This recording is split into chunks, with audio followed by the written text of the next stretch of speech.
बिस्मिल्लाहिर्रहमानिर्रहीम अस्सलाम वालेकुम। आज का हमारा टॉपिक है स्टेट एक्टर्स और non state actors. International relations की सीरीज़ में स्टेट एक्टर्स और नॉन स्टेट एक्टर्स को हम देखेंगे। स्टेट एक्टर्स की हमारे पास डेफिनेशन है एन इंडिविजुअल ग्रुप्स और political institutions which are directly connected with the government. जो गवर्नमेंट के साथ डायरेक्ट कनेक्ट होते हैं उन्हें हम स्टेट एक्टर्स बोलते हैं। वो ग्रुप्स की फॉर्म में भी होता है, ऑर्गेनाइजेशंस की फॉर्म में भी होता है, इंस्टीट्यूशंस की फॉर्म में भी होता है या इंडिविजुअली तौर पे भी होता है। यहाँ पे हमारे पास एग्जांपल्स हैं एग्जीक्यूटिव पावर की, पार्लियामेंट पावर की और जुडिशरी पावर की।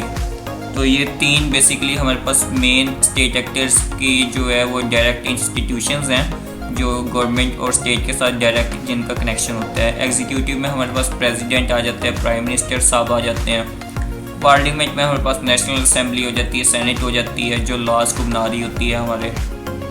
उसके बाद हमारे पास जुडिशरी आ रही होती है जो उन लॉज को इम्प्लीमेंट कर रही होती है, जैसे इंटरप्रेट कर रही होती है, सुप्रीम कोर्ट, हाई कोर्ट। तो ये सारी क्या हैं, स्टेट एक्टर्स हैं हमारे पास। उसके बाद हमारे पास आ जाते हैं non state actors. Non state actors an individual group और an organisation which has an economic, political और social influence but are not directed with the government.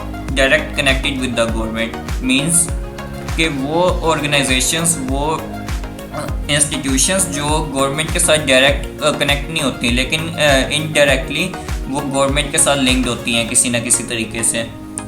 तो जो ये नॉन स्टेट एक्टर्स होते हैं ये गवर्नमेंट के कंट्रोल में नहीं होती, ये प्राइवेट सेक्टर्स होते हैं और ये हमारी फॉरेन पॉलिसी को भी इन्फ्लुएंस कर रहे होते हैं। और उसके बाद ये नेशनल लेवल पे भी होती हैं, इंटरनेशनल लेवल पे भी होती हैं। इनको हम मज़ीद अच्छी तरीके से देख लेते हैं एग्जांपल्स के थ्रू। हमारे पास एग्जांपल्स में फर्स्ट वन आ जाता है रीजनल ऑर्गेनाइजेशंस। अब रीजनल ऑर्गेनाइजेशंस कौन सी हैं, जैसे सार्क हो गया, साउथ एशियन रीजनल कॉरपोरेशन।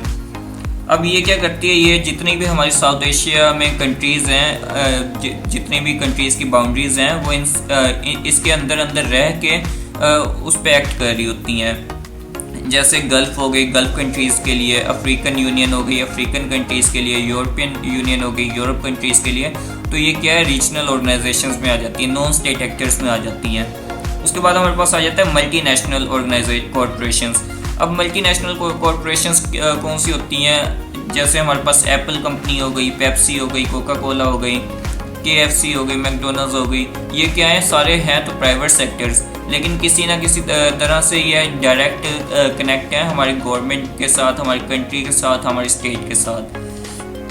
उसके बाद हमारे पास आ जाती है इंटरनेशनल ऑर्गेनाइजेशंस। इंटरनेशनल ऑर्गेनाइजेशंस भी हमारी कंट्री को, स्टेट को इन्फ्लुएंस कर रहे होते हैं। किस तरह यूनाइटेड नेशंस हो गई, यूनाइटेड नेशन हमारी कंट्री को इन्फ्लुएंस कर रहा है, WHO इन्फ्लुएंस कर रहा है, वर्ल्ड बैंक इन्फ्लुएंस कर रहा है। इसमें हम देखते हैं, इसमें ना पॉजिटिव तरह से भी हमारे इम्पैक्ट कर रही होती है कंट्री को, और नेगेटिव भी कर रही होती है।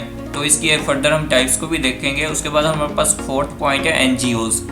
अब NGOs क्या है, ये पॉजिटिव इम्पैक्ट पड़ रहा होता है इसका एक कंट्री के ऊपर। NGOs में जैसे हमारे यहाँ पे अगर हम देखें हमारी कंट्री के अंदर पाकिस्तान में हम देखें तो ईदी फाउंडेशन है, अफरीदी फाउंडेशन है। तो ये क्या है, एक तरह से गवर्नमेंट को सपोर्ट कर रहे हैं। उसके बाद हमारे मीडिया ग्रुप्स हैं। मीडिया ग्रुप्स का क्या काम है कि वो न्यूज़ लोगों तक पहुंचाते हैं, अवेयरनेस देते हैं लोगों को। लेकिन क्या है कि ये डायरेक्ट लिंक नहीं है गवर्नमेंट के साथ, नॉन स्टेट एक्टर्स में आ जाते हैं। उसके बाद हमारे प्रेशर ग्रुप्स हैं। प्रेशर ग्रुप्स अब कौन से हो जाते हैं, ये क्या होते हैं, organised groups for common cause. जैसे ट्रेड यूनियंस बनी होती हैं, बिजनेस ग्रुप्स होते हैं, स्टूडेंट्स ग्रुप बने होते हैं। तो ये सारे प्रेशर ग्रुप्स होते हैं। उसके बाद हम देख लेते हैं इसकी टाइप्स। नॉन स्टेट एक्टर्स के हमारे पास दो मेन टाइप्स हैं, लेजिटिमेट नॉन स्टेट एक्टर्स और इलेजिटिमेट। लेजिटिमेट में क्या होता है, those institutions which are legal for government and which create prosperity and well being in state. क्या होता है, प्रोस्पेरिटी, कंट्री की प्रोस्पेरिटी के लिए काम कर रहे होते हैं। जैसे NGOs का भी मैंने आपसे जिक्र किया था, ईदी फाउंडेशन, और इसके साथ साथ मीडिया ग्रुप्स जैसे हैं वो अवेयरनेस दे रहे हैं लोगों को।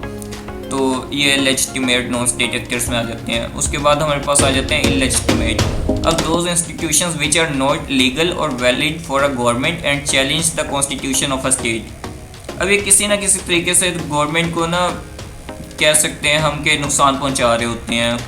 जैसे बैंड ऑर्गेनाइजेशंस हो गई, टेररिस्ट ग्रुप्स हो गए, बैंड ग्रुप्स हो गए। अब इनमें ये कौन से ग्रुप्स होते हैं, जैसे हमारे पास हम अगर मैं आपको एग्जांपल बताऊं, हमारी शुगर माफिया हो गई, पेट्रोलियम माफिया हो गई। ये क्या होता है कि हमारी इकोनॉमी को डाउन कर रहे होते हैं, खुद का बेनिफिट ज़्यादा सोच रहे होते हैं, कंट्री का कम सोच रहे होते हैं। तो ये हमारे पास नॉन स्टेट एक्टर्स हैं। हमारे पास सिंपल सा इसका कॉन्सेप्ट था। Thank you so much for watching and जज़ाकल्लाह।